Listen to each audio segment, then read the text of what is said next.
आउ किए भाव को निकट थिला द्रौपदी जेतेबेले कुरु सभारे विवश नहीं थे बाबा कुरुकुल पांडव कुल समस्त उपस्थिति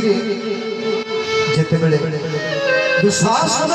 विवशता करुथला सती द्रौपदी को पांचाली सेतेबेले भीष्म पितामह निर्देश देले मां तमे निजको केबे रक्षा करि पारिबनी तमे कृष्णଙ୍କ पाख